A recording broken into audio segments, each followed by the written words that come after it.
Bom, pessoal, vamos tentar diferenciar de maneira rápida aqui o que seria crime doloso, que está lá no artigo 18, inciso 1. Ó, crime doloso está no 18, inciso 1. E crime culposo está no 18, inciso 2, culposo. Ok?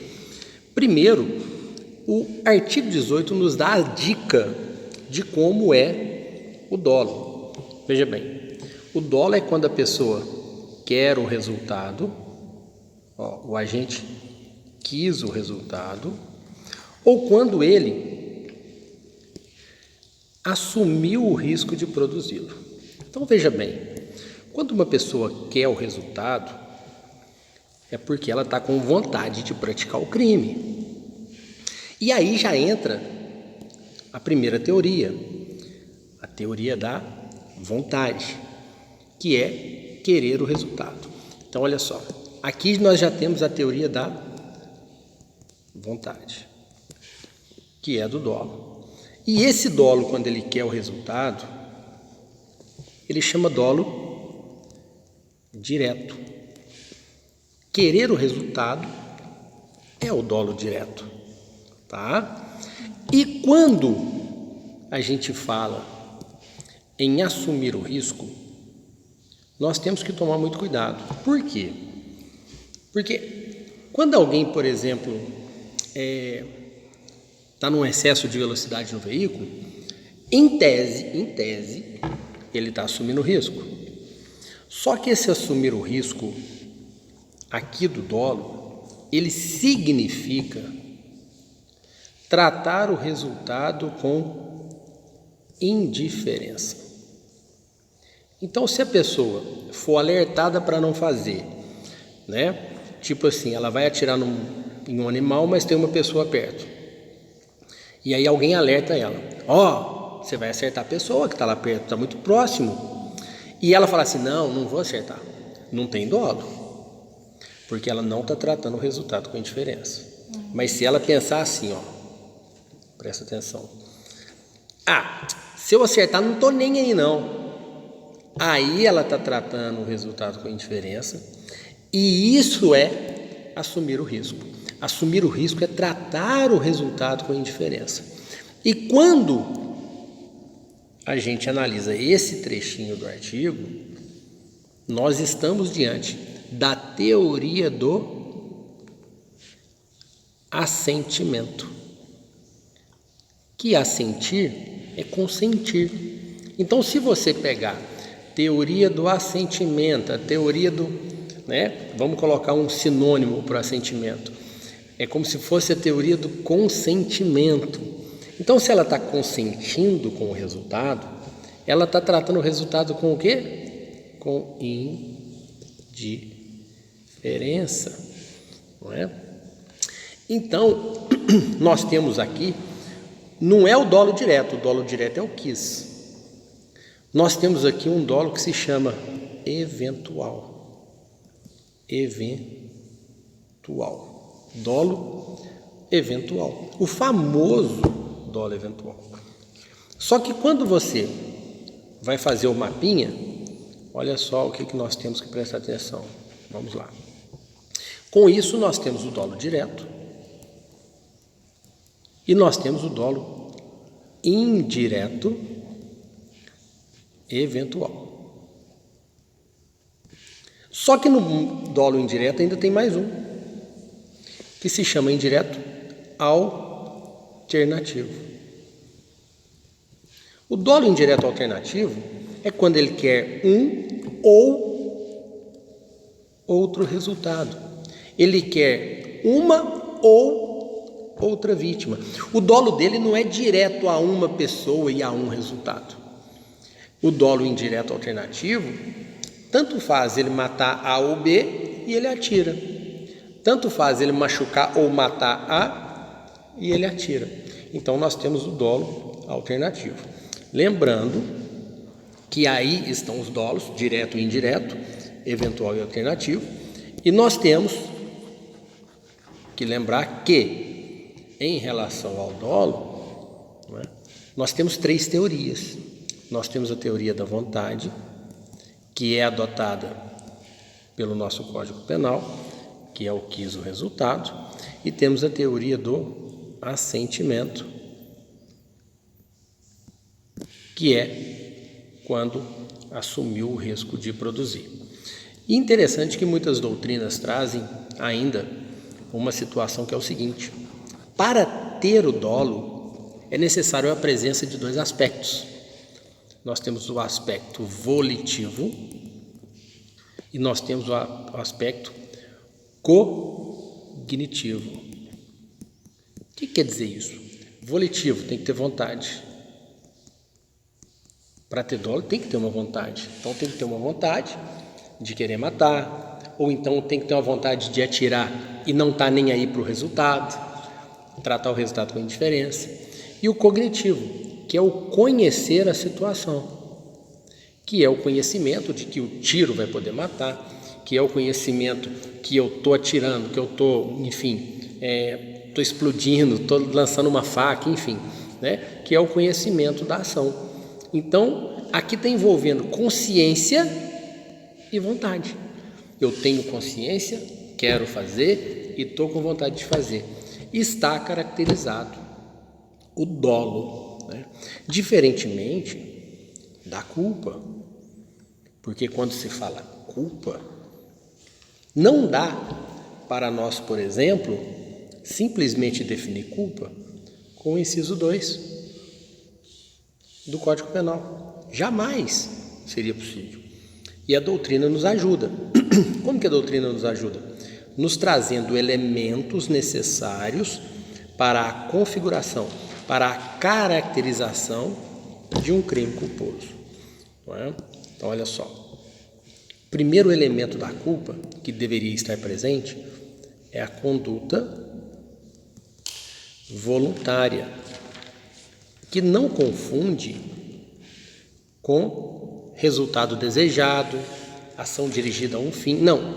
Na realidade, a conduta voluntária é o ato, por exemplo, de você dirigir a 120 km por hora. Você quer dirigir a 120, você está dirigindo a 120. Você é médico, não quer fazer uma asepsia? Não faz uma asepsia. Então, é o ato de você praticar uma conduta, querendo praticar aquela conduta.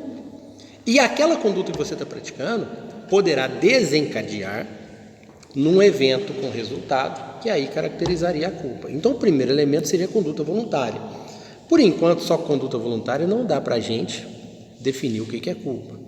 Um segundo elemento seria a inobservância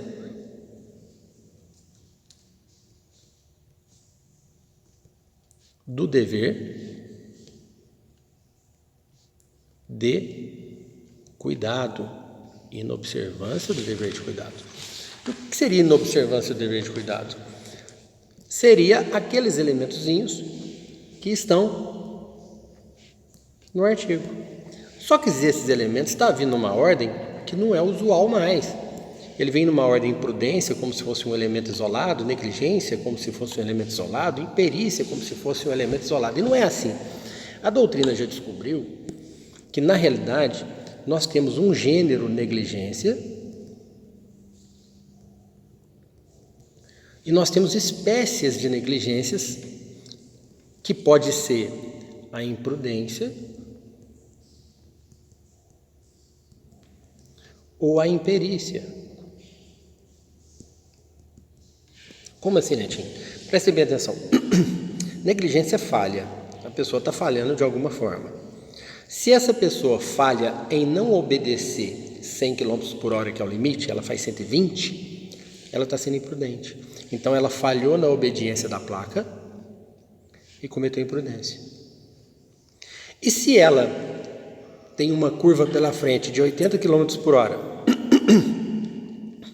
e ela não é boa o suficiente para fazer a curva a 80 e ela capota, ela está fazendo a curva a 80, a curva é de 80 km por hora, mas ela capota o carro, sai da pista, não tinha óleo na pista.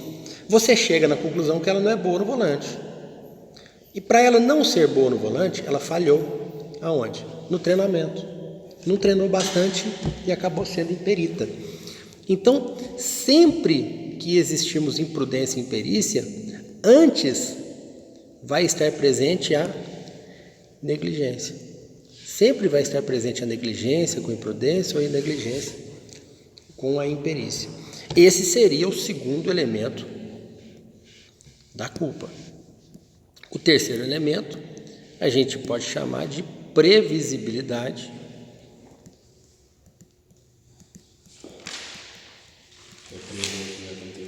objetiva, que é prever, que é a previsão do ser humano médio, por exemplo. Então, eu dou um exemplo na sala de aula que tem 60 alunos.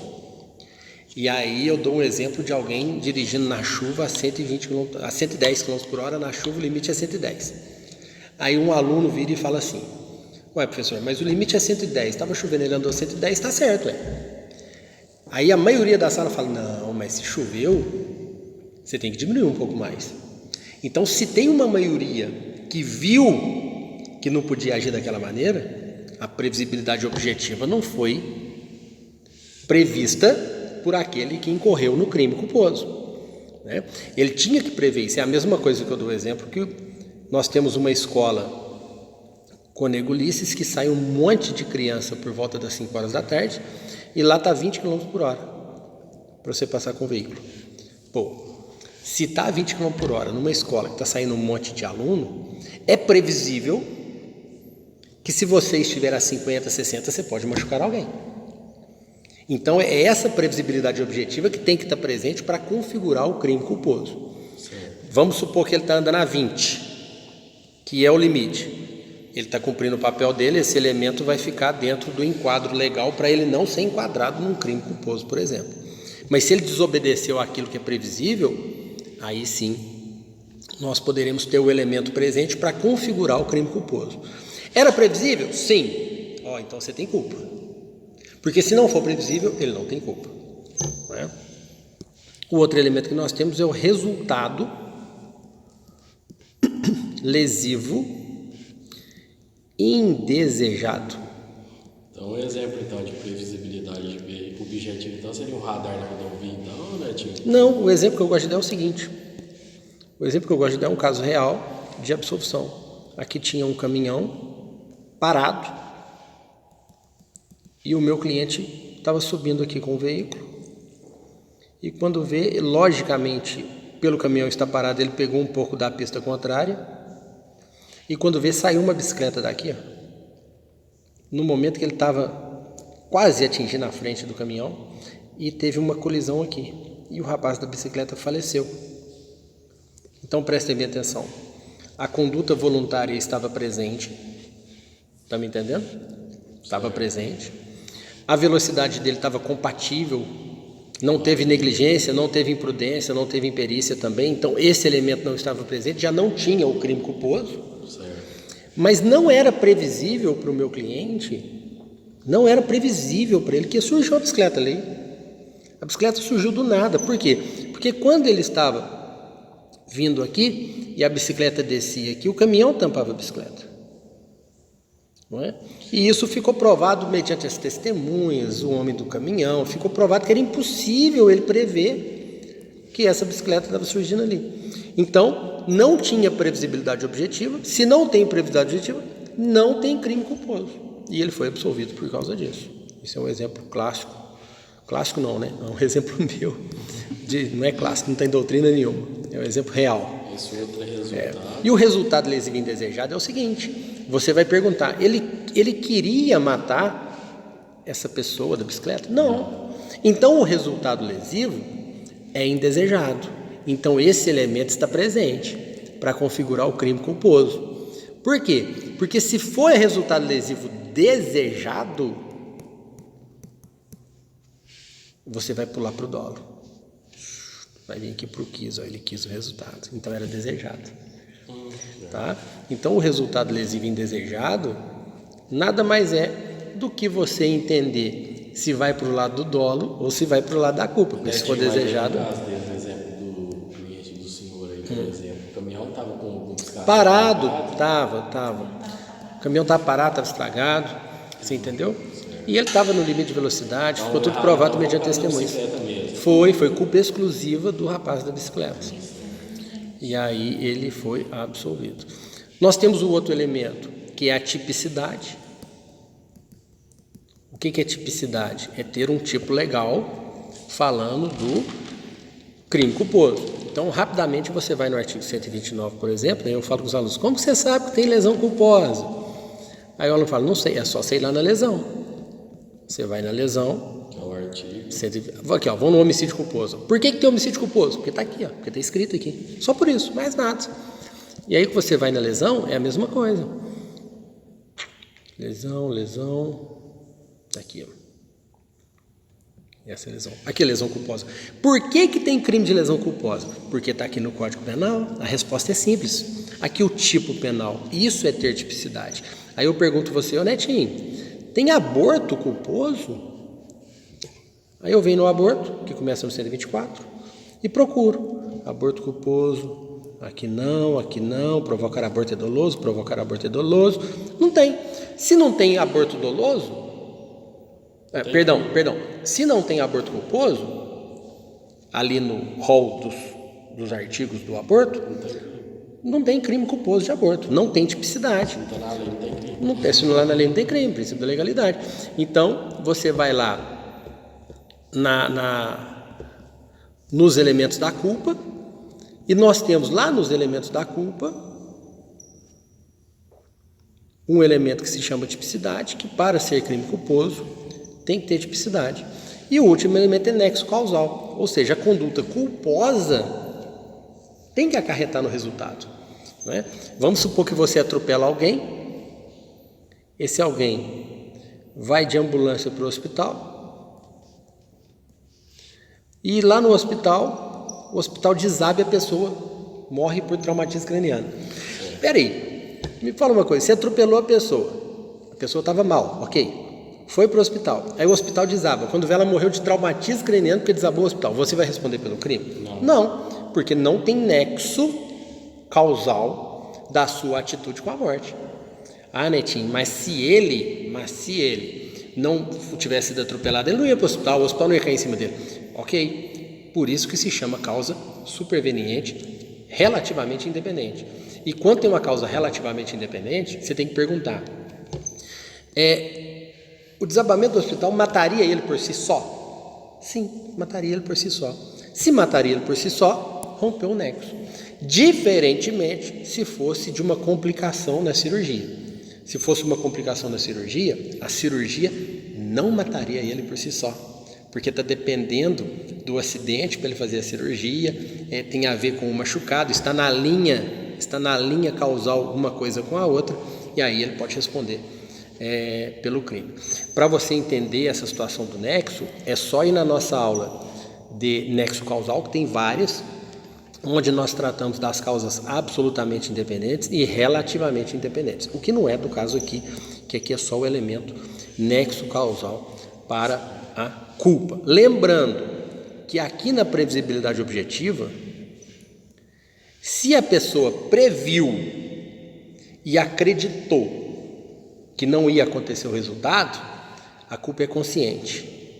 Por quê? Porque ela tinha consciência do perigo, ela tinha consciência que poderia dar errado, ela tinha consciência da situação. Se a pessoa não previu, e você pergunta para os colegas dela tudo à volta, e os colegas falam, nossa, era previsível, como que você não previu? Era previsível, você não previu, você não sabia que com chuva não podia andar 100 km por hora? Aí ela vai incorrer na culpa inconsciente, porque apesar dela não prever, é previsível para a maioria absoluta das pessoas. Então, a previsibilidade objetiva vai nos dar nome de duas culpas que não interferem em nada na culpa. A culpa consciente e inconsciente é a mesma culpa, tá? É a mesma culpa. Só para você localizar onde está a culpa, você pega o crime, coloca fato típico, ilícito e culpável. Não é essa culpa aqui é elemento do crime, tá? A culpa do dolo é a parceirinha, igual eu gosto de falar, tem Batman e Robin, Piu-Piu e Frajola, tem dolo e culpa. Então nós temos aqui conduta, nexo, resultado e tipicidade, que são os elementos do fato típico. Dentro da conduta é que nós temos ação ou omissão, e ainda nós temos dolo e culpa. Aqui está a duplinha dinâmica, dolo e culpa. Dolo direto, indireto, alternativo, eventual. Culpa, conduta voluntária, inobservância, dever de cuidado, negligência, imperícia, imprudência, previsibilidade objetiva, resultado inexível desejado, tipicidade, nexo causal. Esse é um resumaço de dolo e culpa. 20 minutos de aula que eu não costumo fazer. Eu faço na maioria 8, 10 minutos. Mas pode curtir aí, pessoal.